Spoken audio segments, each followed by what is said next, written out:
Greetings to all in the name of our Lord Jesus Christ. As we prepare ourselves for Easter during this period of Lent, the theme for today's devotion is renewal of heart and soul. The scripture portion selected for today's devotion is taken from Ezekiel chapter 18, verse 31 through 32. Rid yourselves of all the offenses you have committed, and get a new heart and a new spirit. Why will you die, people of Israel? For I take no pride in the death of anyone, declares the sovereign Lord. Repent and live. The people of Israel believed that they were being punished for the sins of their forefathers. So here the Lord is talking to them through Ezekiel.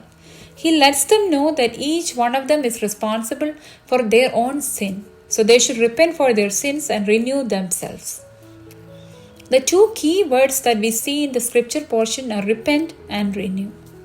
What does renewal mean? The Greek word for renewal is anakainosis.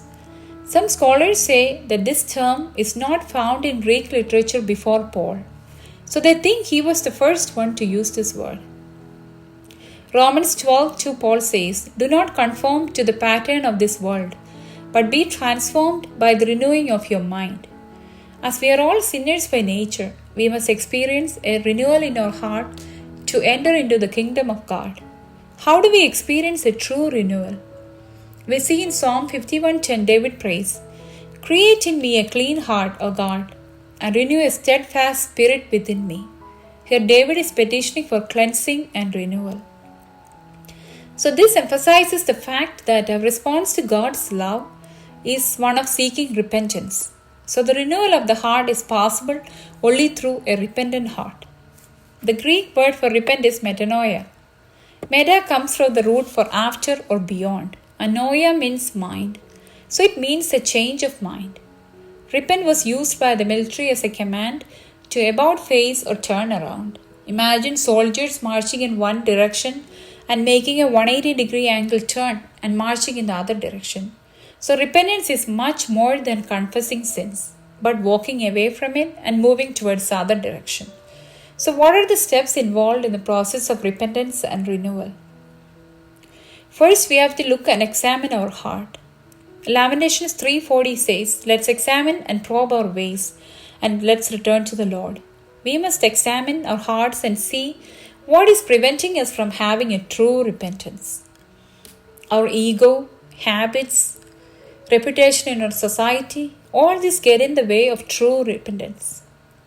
We often tend to compare ourselves with our leaders or the people whom we consider as better Christians than us, and we try to justify ourselves. We can't hide anything from him. Our thoughts of jealousy, hatred, greed, when we speak ill of others, when we judge others, he knows everything. So once we acknowledge our sins, how do we get rid of this? It starts by cleansing.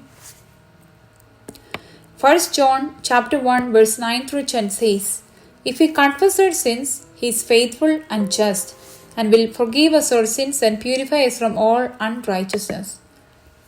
By confessing our sins, we are disowning it. True confession relieves us by giving us a sense of honesty. It helps us from feeling guilty. In the parable of the prodigal son, he comes back to the father and says, "Father, I have sinned against you and heaven." He also shows his repentance by asking only to be hired as his father's servant. So we can see a deep remorse for the hurt he had caused his father. Next, we have to transform our hearts by bearing fruits worthy of repentance. Matthew chapter 3 verse 8 says, "Produce fruits in keeping with repentance." How is it possible? In the story of Zacchaeus, we see the example of true repentance and transformation.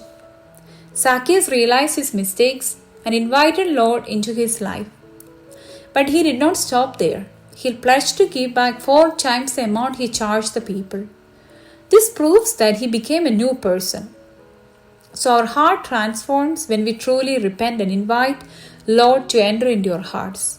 Ephesians 4 verse 22 to 24 Paul says, "You were taught to put away your former way of life, your old self, corrupt and deluded by its lust, and to be renewed in the spirit of your minds, to clothe yourselves with the new self, created according to the likeness of God in true righteousness and holiness."